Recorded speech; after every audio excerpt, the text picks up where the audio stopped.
Paqja me ju miq, dhe unë ndjekës të këtij kanali, dhe u vëllezër dhe motra në Krishtin. Mirë se u gjetëm në këtë seri mësimesh, ku do flasim pikërisht për luftën shpirtërore. Dhe jemi në serinë e parë që titullohet Betejë me të padukshme. Mos harrojmë që kanë mësime nga teologjia e krishtere protestante. Dhe para se të fillojmë me këtë mësim të parë, le të bëjmë një hyrje që do e kemi në të gjitha seritë, sepse jo të gjithë i ndjekin këto seri nga fillimi. Që përpara çdo serie do bëjmë këtë hyrje për të informuar shikuesit që për çfarë bëhet fjalë në këtë seri mësimesh, dhe është pikërisht lufta shpirtërore, e cila sipas fjalës së shenjtë është një betejë midis të mirës dhe së keqes, ku njeriu përballet me fuqi shpirtërore të errta, së brendshmi dhe së jashtëm.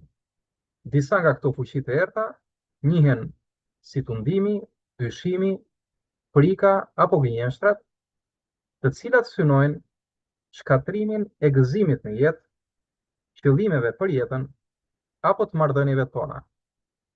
Në këtë seri mësimesh do të shohim se si mund të qëndrojmë në këtë betejë shpirtërore si besimtar në pozicionin e fitimtarit, ndërsa ata që nuk janë në besim, por në kërkim të së vërtetës, do të fitojnë njohuri shumë të vlefshme për jetën nga urtësia e përjetshme e Biblës. Dhe le të fillojmë pikërisht me mësimin e parë, pra lufta shpirtërore, betejë me të padukshme. Dhe më mirë se të gjithë ne flet shkrimi i shenjtë për ne besimtarët krishterë, që është Bibla, dhe në këtë mësim do mësojmë vetëm nga njëri prej librave të Biblës, që është letra e Efesianëve, që shkruan më së shumti dhe më konkretisht për këtë temë. Dhe le të lexojmë nga Efesianëve 6, vargu 12, ku na thuhet: sepse ne nuk luftojmë kundër gjakut dhe mishit, por kundër principatave, kundër pushteteve, kundër sunduesve të kësaj bote të errësirës, kundër frymërave të liga në vendet qiellore. Pra, shkrimi i shenjtë na thot qartazi që së pari kjo luftë shpirtërore është e vërtetë. Pra, kemi realitetin e dukshëm, që është ky ku ne jemi tani, që po komunikojmë. Dhe jemi të vetëdijshëm për gjithçka që na rrethon, për gjithçka që ndodh. Por Bibla mëson që kemi dhe një realitet të padukshëm, që është realiteti shpirtëror ose realiteti frymëror, për të cilën ne nuk jemi të vetëdijshëm, por kjo nuk do të thotë që nëse vetëdia jonë nuk e akseson, pra nuk e shikon këtë realitet, ky realitet nuk ekziston. Bibla flet qartazi që realiteti shpirtëror, realiteti padukshëm ekziston po njësoj si realiteti i dukshëm. Madje shumë njerëz, madje edhe jo besimtarë, pra dim nga shkenca, nga raste të ndryshme që janë intervistuar dhe janë shfaqur publikisht, janë njerëz që kanë atë shqisën e 6, siç e quajnë shkenca, shqisa e 6. Që do të thotë ata jo vetëm shikojnë, dëgjojnë, ndjejnë, po kanë akses dhe shohin dhe përjetojnë edhe botën shpirtërore, botën e padukshme. Pra shohin një realitet tjetër ku ka shpirtra dhe aktivitete po aq reale sa çka edhe në botën fizike. Dhe Bibla këtu na paralajmëron dhe paralajmëron besimtarët. Por kjo njohuri, me hirin e Zotit, vlen edhe për ata që nuk besojnë dhe ka qëllim që të inkurajohen të ta marrin seriozisht të pjesë të realitetit. Dhe Bibla na thotë se ne në këtë realitet shpirtëror jemi përherë në luftë. Pra çdo ditë jetës sonë na thuhet që jeta është luftë, një luftë shpirtërore. Dhe na thuhet që kjo luftë ku ne jemi thirrur të luftojmë nuk bëhet kundër gjakut dhe mishit, që është sinonimi trupit. Pra trupi është përbërë nga gjaku dhe mishi. Pra nuk luftojmë me trupa, që thotë nuk luftojmë në mënyrë fizike, por thotë luftojmë kundër principatave, kundër pushteteve, kundër sunduesve të kësaj bote të errësirës. Pra kujdes. Pa Biblia na thotë që ka një botë errësire që nuk duket, por që ekziston dhe është e strukturuar. Dhe shohim që është e strukturuar në principata, që do të thotë ta sundues të kësaj bote të errësirës, pra këto entitete frymërore, janë të shpërndara, janë kaotike, janë të shpërndara në disa principata. Dhe këto principata kanë pushtete, dhe në secilën nga këto principata dhe pushtete ka sundues. Po kush janë këta? Dhe vazhdon shkrimi na thot kundër frymrave të liga në vendet qiellore. Pra janë frymë të liga, që ndonjëherë njihen si djaj ose si demon. Pra janë demonët. Dhe nga teologjia krishtere dim gjithashtu që demonët, përveç se janë të ndarë në principata të ndryshme, ata dhe luftojnë dhe kundër njëri tjetrit. Pra ata transmetojnë kaos, transmetojnë luftë dhe kanë konkurrencë dhe rivalitet midis njëri tjetrit. Pra jo vetëm luftojnë njeriun, dhe më së shumti luftojnë besimtarët, sepse nuk duan që ata të besojnë dhe të shpëtohen për në përjetësi, por luftojnë dhe njëri tjetrin, pra kush tjetë më i miri, si thuash. Por janë frymra të liga dhe thot në vendet qiellore. Se vendet qiellore, ndoshta mund të fillojmë në një mësim tjetër, në Bibël nuk ekziston koncepti qiellit të shtatë. Këtë në shtatë dhe kemi nga tradita osmane, pra nga Islami. Bibla flet për tre realitete, më falni, qiellore. Pra është qielli i parë ku ndodhemi ne në tokë, pastaj kemi stratosferën, që është qielli i ndërmjetëm, dhe qielli i tretë është parajsa. Dhe kjo betejë ndodh në stratosferë drejt tokës. Pra sipas Biblës. Pra kur Bibla thot vendet qiellore, do të thotë që ndodh në nivelin e dytë qiellor. Dhe nga niveli i dytë qiellor, to frymra ndikojnë, pra që janë djaj, pra ne ndonjëherë themi dhe energji ose energji negative, por edhe mjek dhe shkencëtar të ndryshëm kanë thënë që po, demonët janë djaj, janë energji, pra nuk kanë trupa fizik. Dhe nga realiteti i dytë qiellor, ata ndikojnë në realitetin e parë qiellor. Por çfarë është më e rëndësishme është që Bibla na paralajmëron që jemi gjithmonë në luftë dhe sulme do ketë gjithmonë nga këto frymra të liga. Dhe na thërret nëpërmes të shkrimi që ta konsiderojmë këtë realitet si faktik, pra ai ekziston. Nuk varet nga ne. Ne për shembull mund të ketë njerëz që thonë unë nuk i besoj kësaj gjëje. Po nuk i besoj, pa ajo gjë aty është. Pra nuk do thotë që nuk i beson dhe nuk ekziston. Aty është.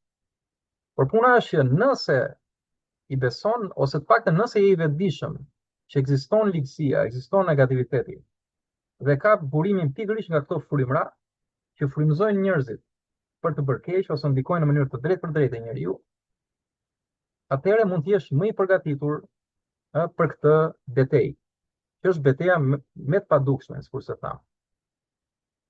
Dhe vjojmë më tej për ta parë më të konkretizuar, pra çfarë është lufta shpirtërore konkretisht.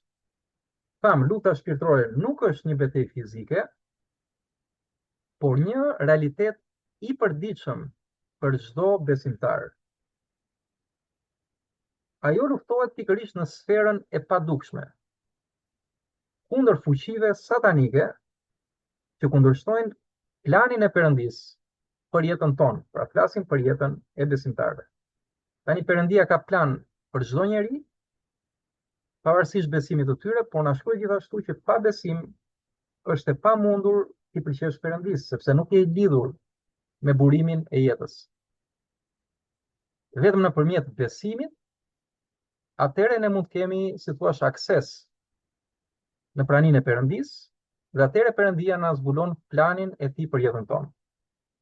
Po për sa kohë nuk besojmë, ne jemi, si thua, të ndarë nga burimi i dritës, le ta quajmë, Dhe për herë do endemi në errësirë duke kërkuar dritën. Pra ma drita është Perëndia, dhe Shkrimi i Shenjtë thotë që Perëndia është dritë dhe në të nuk ka kur fare errësire. Dhe çfarë mund të shtojmë këtu pra? Tham, nuk është fizike, luftohet në sferën e padukshme kundër fuqive satanike, pra folën për ato pushtete djajsh, por të gjitha këto principata kanë një kryetar në fund, që është pikërisht Luciferi.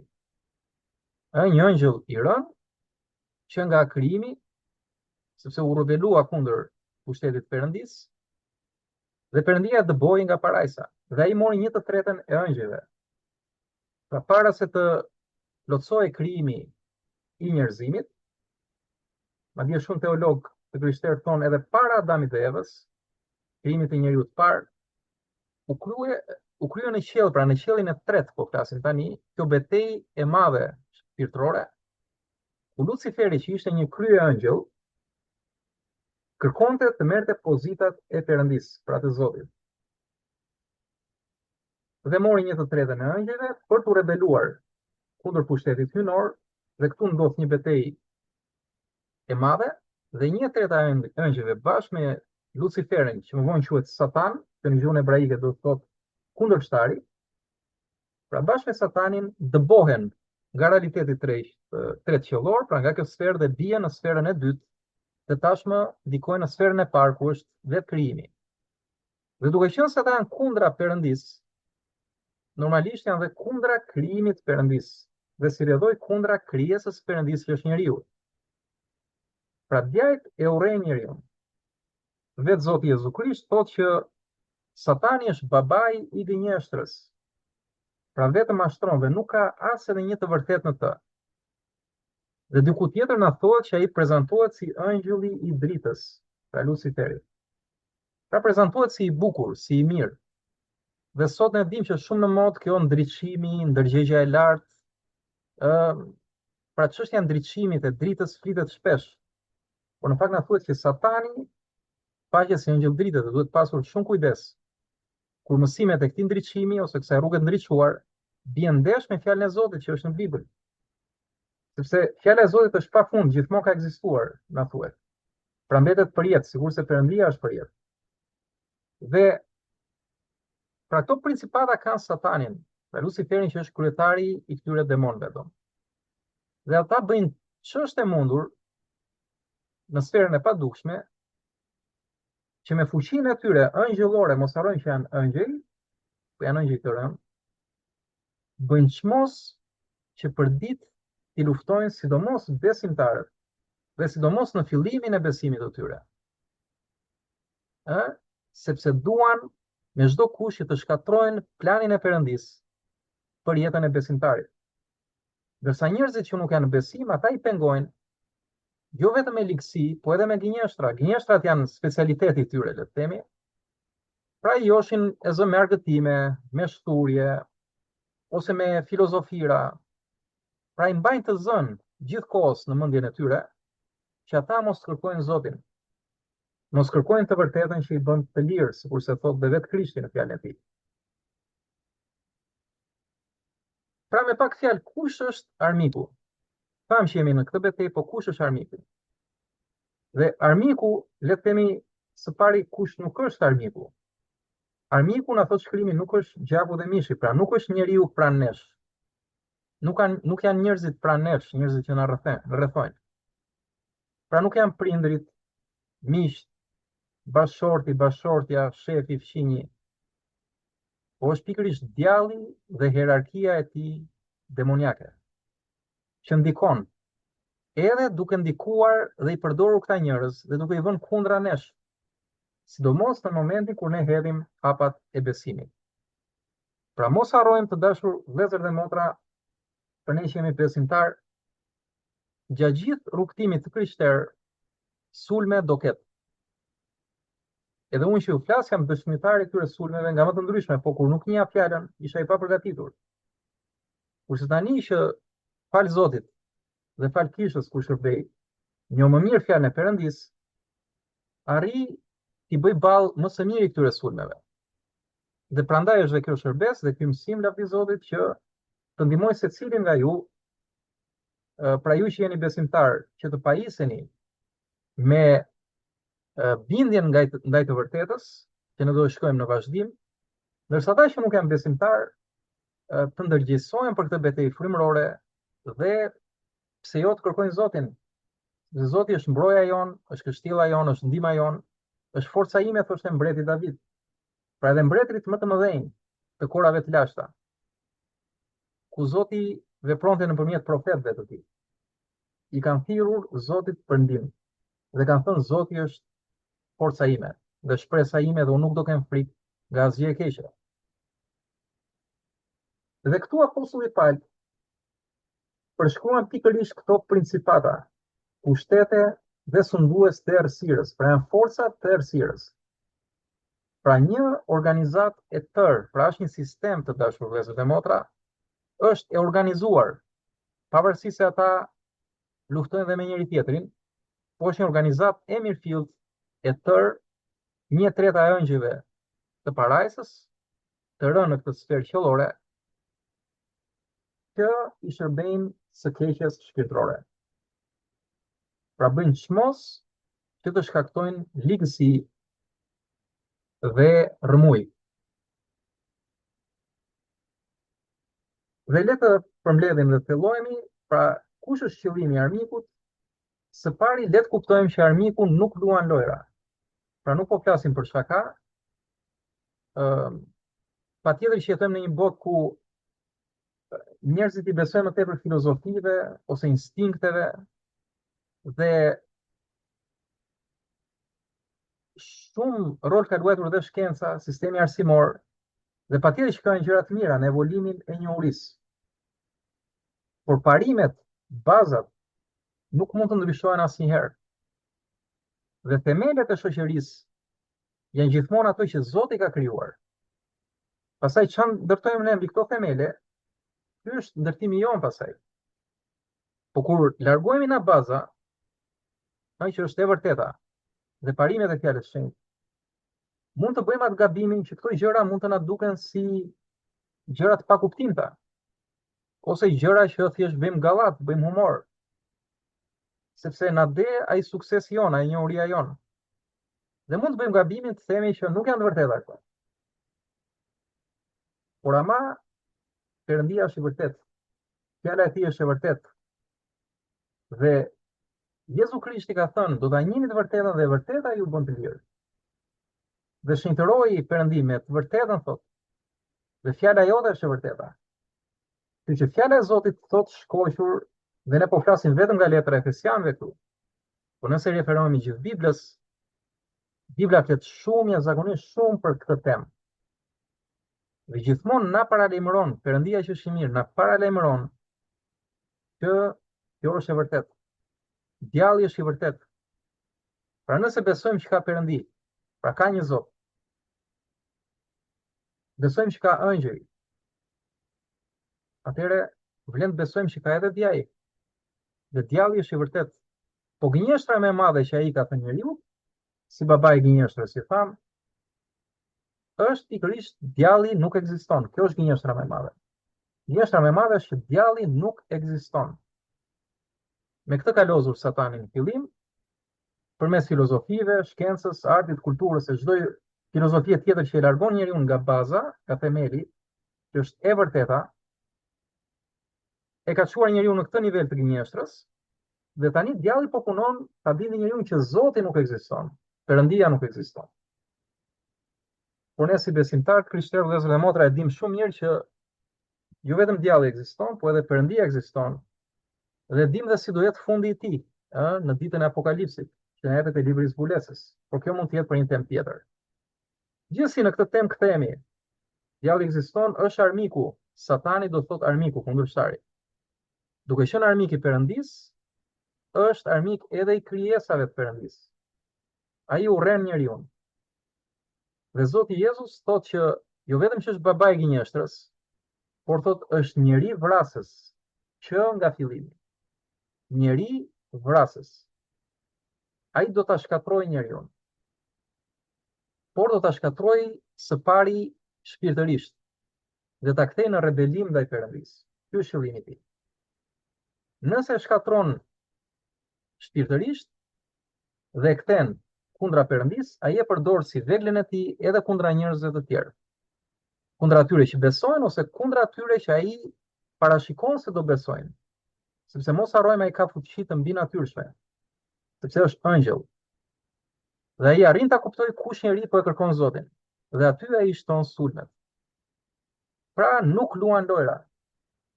Qëllimi i tij është gënjeshtra, shkatrimi, vrasja dhe humbja e përjetësisë larg Zotit. Në vendin ku ai do ndëshkohet dhe do kaloj përjetësinë e tij në ferr. Pra qëllimi i tij, sipas fjalës së shenjtë, është që të vjedh, të mbjellë dyshim, frikë dhe mosbindje ndaj fjalës së Zotit dhe të na largojë nga besimi dhe nga vullneti i Perëndis. Pra kur themi vjedh, nuk po flasim për gjëra materiale, sepse jetojmë në një botë tham që është shkëputur në baza dhe kur themi vjedhje e lidhim me materializmin. Kjo është tendenca njerëzore sot fatkeqësisht. Ai do të na vjedh gëzimin, do të na vjedh paqen, do të na vjedh qetësinë,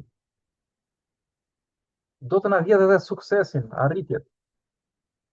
Ndonjëherë na jep edhe sukses dhe arritje, po prap na gënjen në mënyrë që dyshimi jon ndaj Perëndis të shtohet.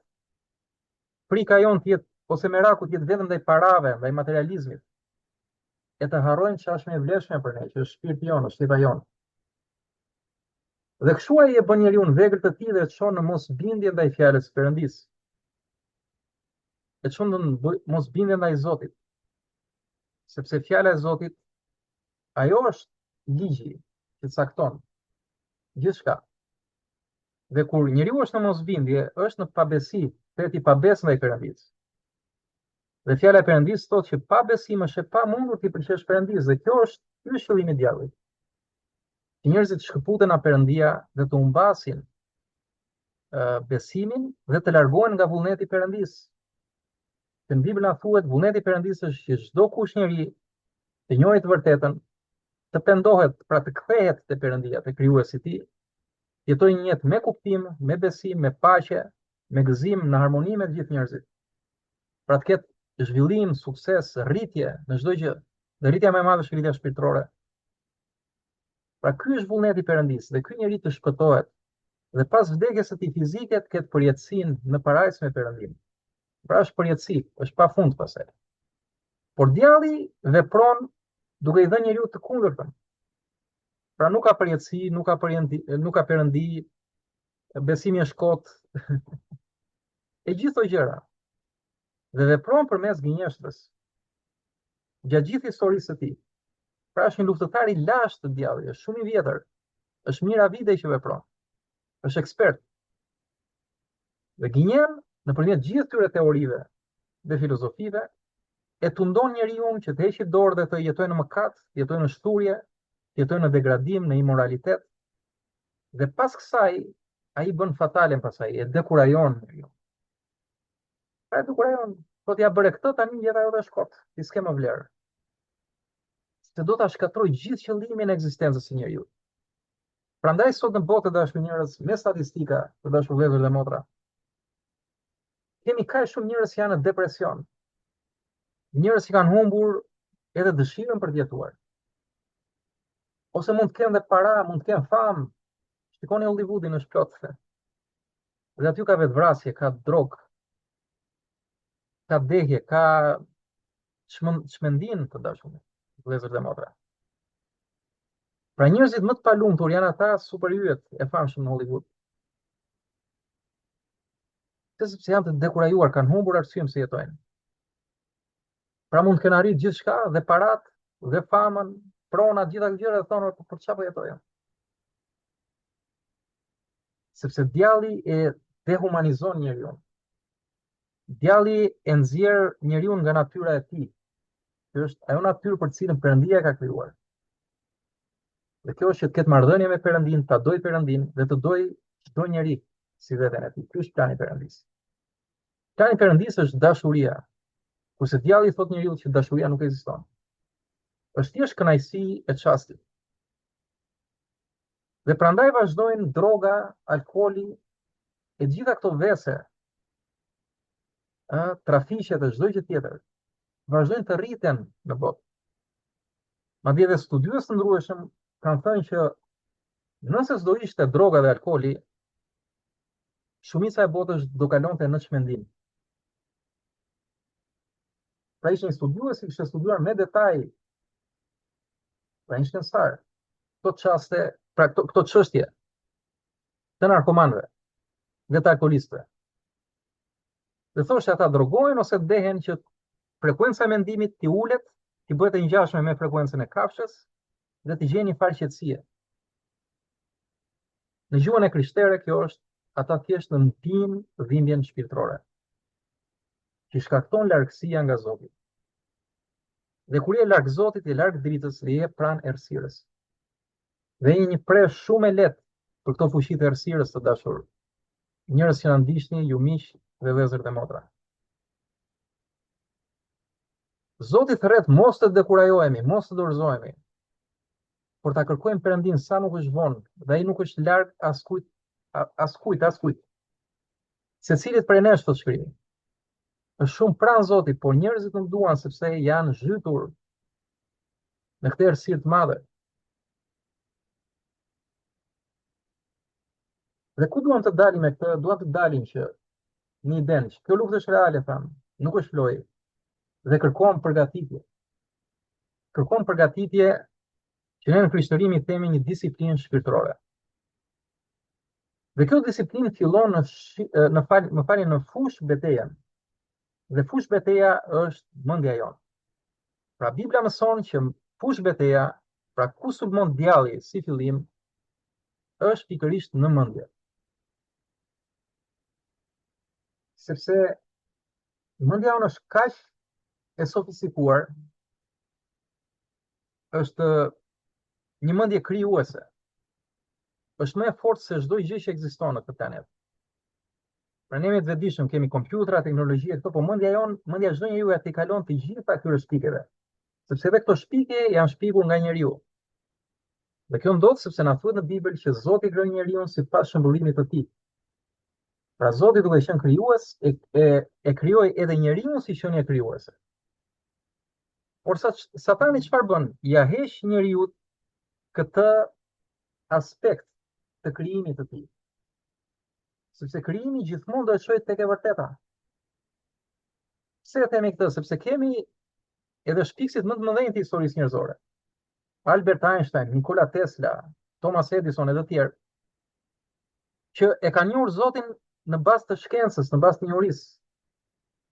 Vetë Einstein i thoshte sa më shumë studioj shkencën, aq më shumë rritet besimi tek Zoti.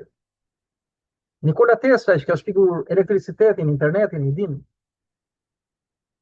ka thënë, kjo mendje krijuese vjen kur mendimet tona shkojnë tek mendimet e Perëndisë, thotë. Dhe falenderoj nënën time, thotë, që kur isha i vogël më lexonte Biblën. E të tjerë. Pra nuk po thonë një gjë të re për ne të krishterët. Po thonë pikërisht atë.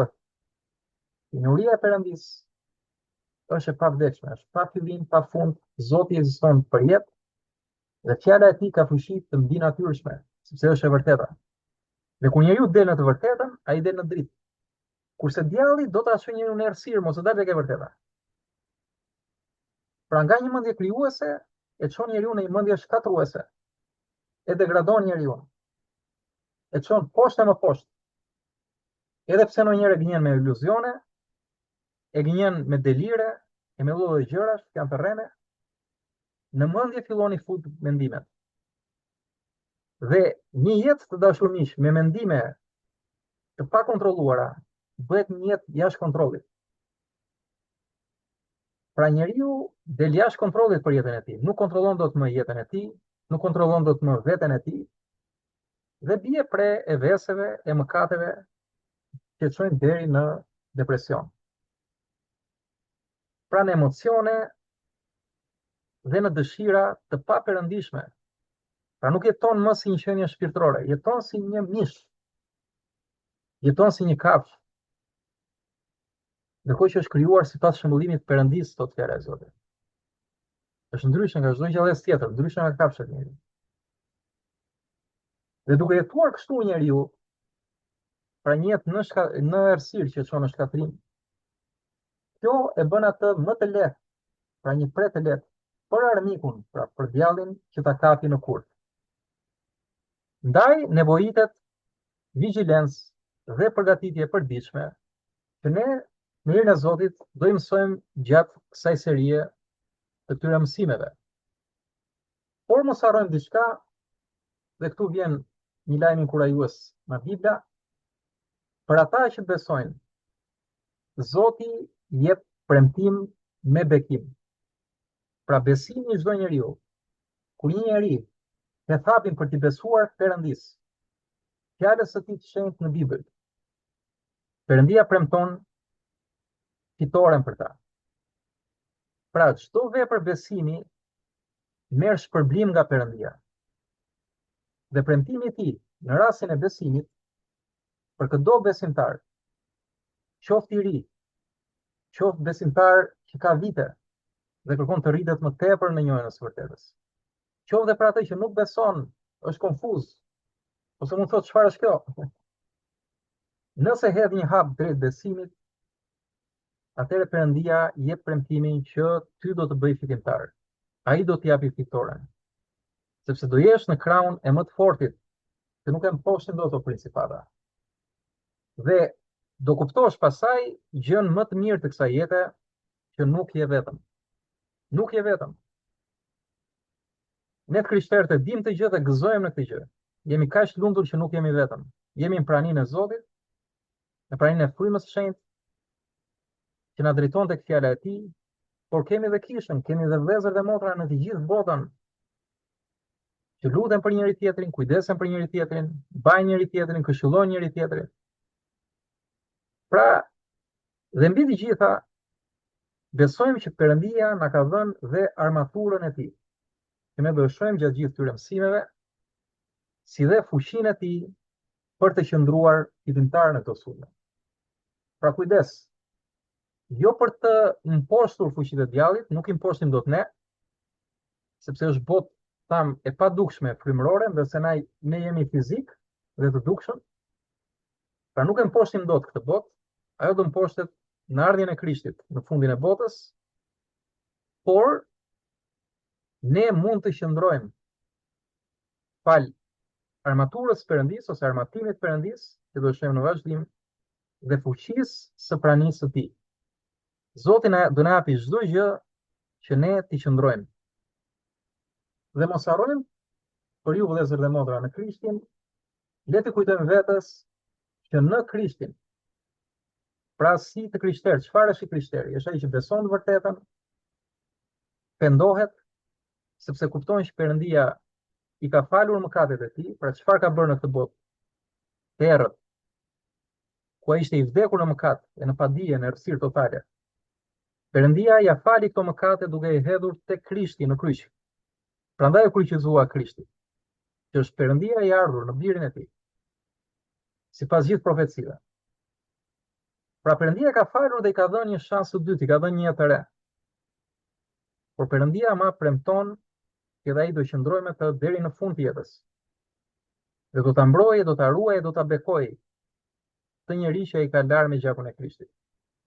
Që këtë kujtojmë vëllezër dhe motra, që në Krishtin mos harrojmë që ne jemi më shumë se fitimtar. Pra le ta përsërisim, më shumë se fitimtar. Ndërsa ata që hedhin hapin e besimit për të besuar të vërtetën, Perëndia i jep premtimin e fitores. Lavdi Zotit, ky është mësimi i parë të dashur miq. Kujtojmë, po flasim për luftën shpirtërore nga teologjia e krishterë protestante ose ungjillore, dhe për ju që jeni të rinj në këtë kanal, unë po lë për ju edhe emailin tim, pra enobarjami@gmail.com, që nëse keni pyetje dhe kërkoni këshilla që mund të ndihmojnë në betejën tuaj shpirtërore, mund të më shkruani përmes kësaj adrese të emailit dhe unë do t'ju përgjigjem nëpërmjet një videoje të shkurtër për ju, duke ruajtur anonimatin tuaj dhe duke udhëzuar mbi ato që thot Bibla. Përveç Biblës, unë kam një certifikim ndërkombëtar si një këshillues dhe trajnues për zhvillimin personal dhe profesional, Dhe i shfrytëzoj të njohuri gjithmonë duke u nisur nga parimet e shkrimit të shenjtë për t'i ardhur në ndihmë gjithsecilit. Dhe ky është edhe qëllimi i këtij kanali, pra e psikologjisë shpirtërore, me moton do ta njihni të vërtetën dhe vërteta do t'ju bëjë të lirë.